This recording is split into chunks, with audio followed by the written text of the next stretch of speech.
All right. So, Thaan, français or English? It's going to be English. All right, so we're moving on with Dead Cells, which is running any percent seeded because the game is a roguelike, and we're going to be running a seeded category on PC with Thaan. So I'm not going to overextend my welcome, and without further ado, I'm giving it up to you. All right. So everything's ready, I guess? So 3, 2, 1, go.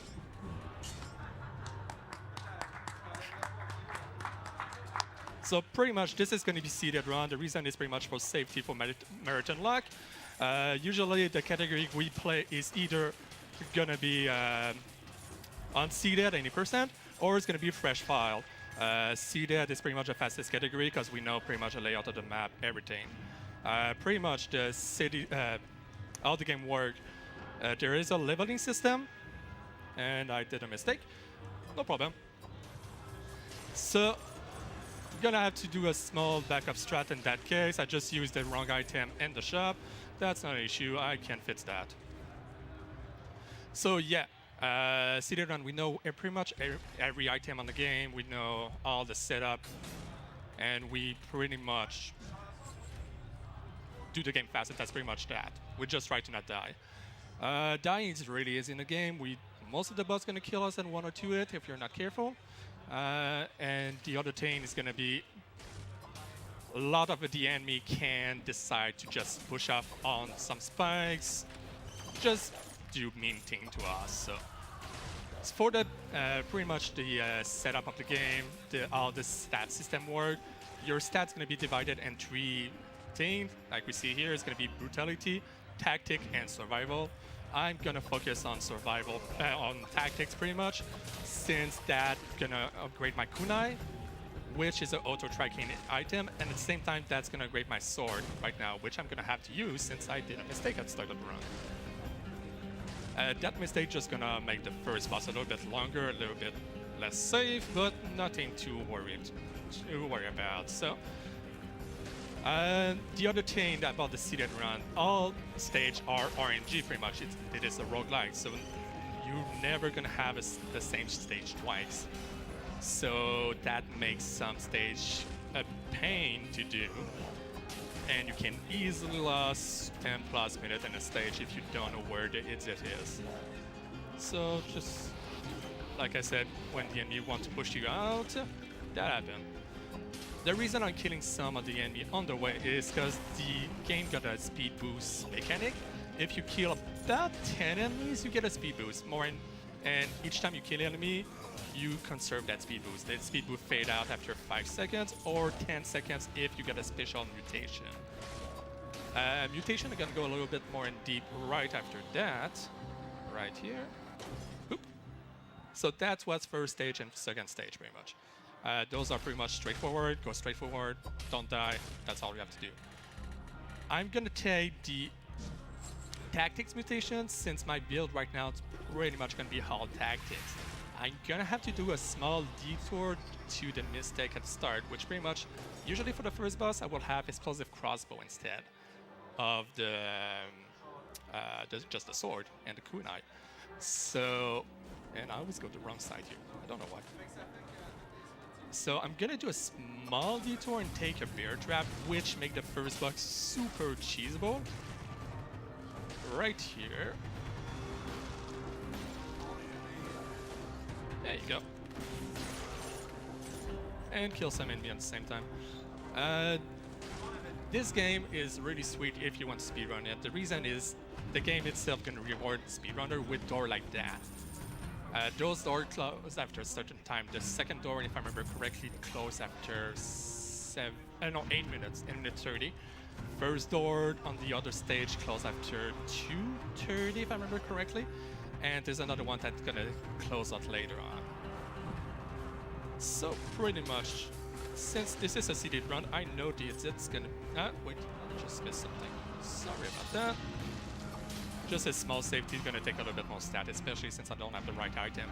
Usually for the first boss, I want to be at least level 13. And my main stats, the reason is my damage on my main weapon is gonna be pretty good. Gonna make this fight super simple, super safe, and it's gonna be less of a headache at the end of the day. The other system about the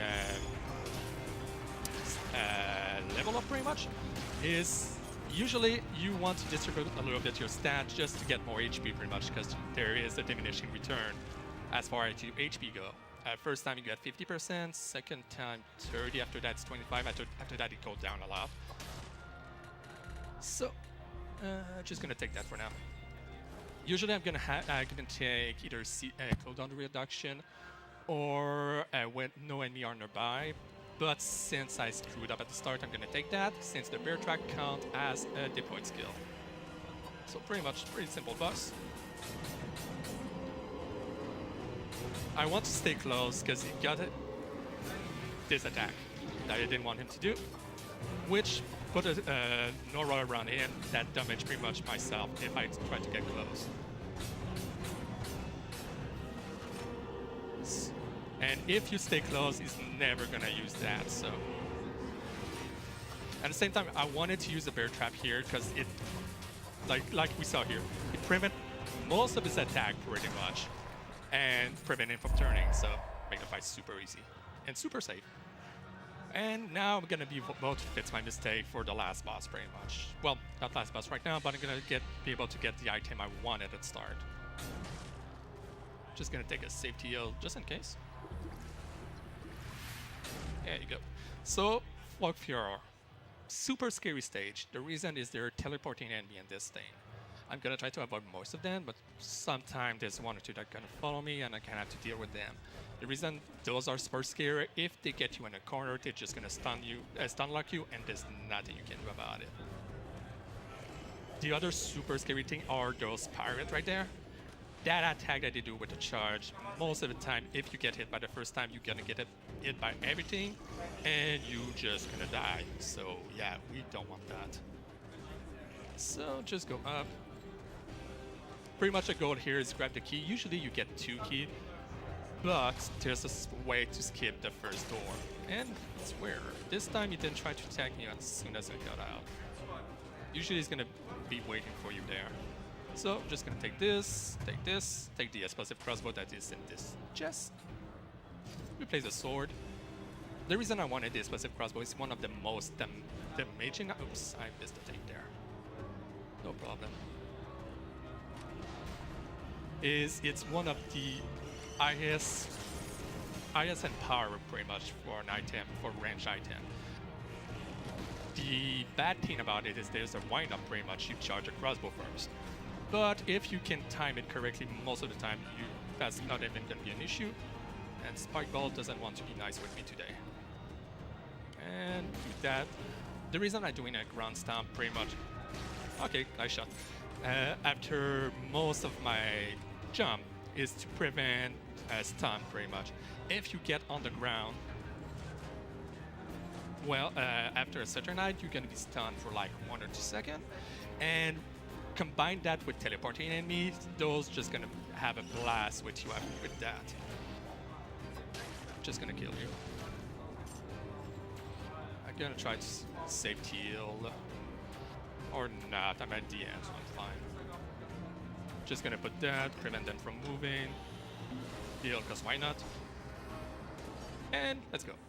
So, Clock Tower. Clock Tower is one of the hardest stages in the game at the moment. I say at the moment because there is a new patch that came out that had one more stage and one more boss, but most of us runners have no experience with those, so we don't run those yet.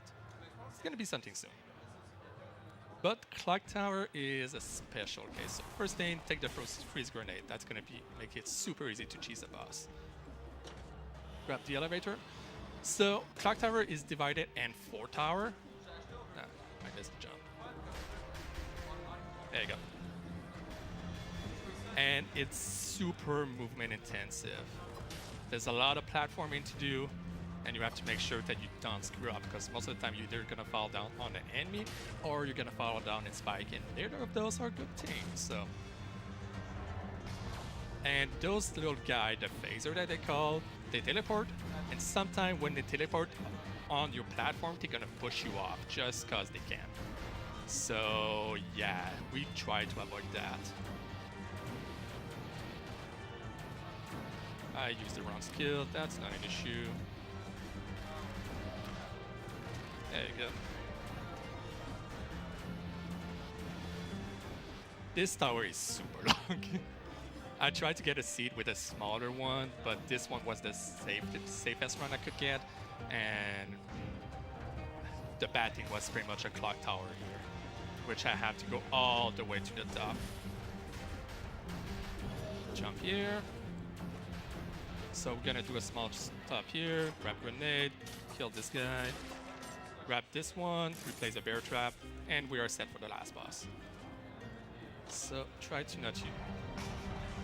I try to not use that because pretty much the use elevator and that thing are on the same button, so sometimes just gonna be using that. I mean, it's a bit weird, no problem. So there you go. So the boss is gonna be in this tower right here at the top, pretty much. Which is why it's a pain if you don't know the layout of your stage, because you're gonna have pretty much to clear most of the tower unless you get super lucky. One place that most runners are gonna lose time is the clock tower and the third stage, since those are RNG pretty much, and you cannot guarantee where you go. So there I took survival just to get a bit more HP, just for safety in case I screw something up. Avoid that. This is not the right door. Jump here. Jump at the top. And grab this door. There you go. Let's go up. And small interlude before the the last boss.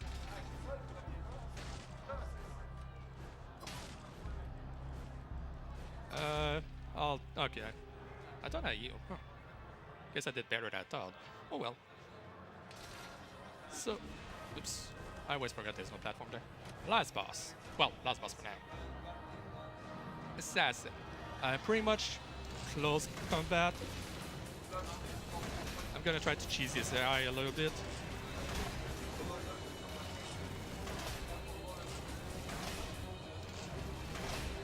There you go. Easy peasy. So pretty much I got really lucky on this AI. It didn't move for a bit, so that made the fight super safe and super easy. And now the last part. Come on, door. And early access game, work in progress. And fine. So yeah, the run went really smooth, way more smoother than I thought. My estimate is that high because I thought if I die, I could at least restart my run. So, because there's no checkpoint at all during the game. If you die once, you start from the start. It's a roguelike, really great game. Like I said, there's a new patch. There's a lot of new things coming out to the game as well. So, really great game to stream and to speedrun as well. So yeah, thank you everyone for that.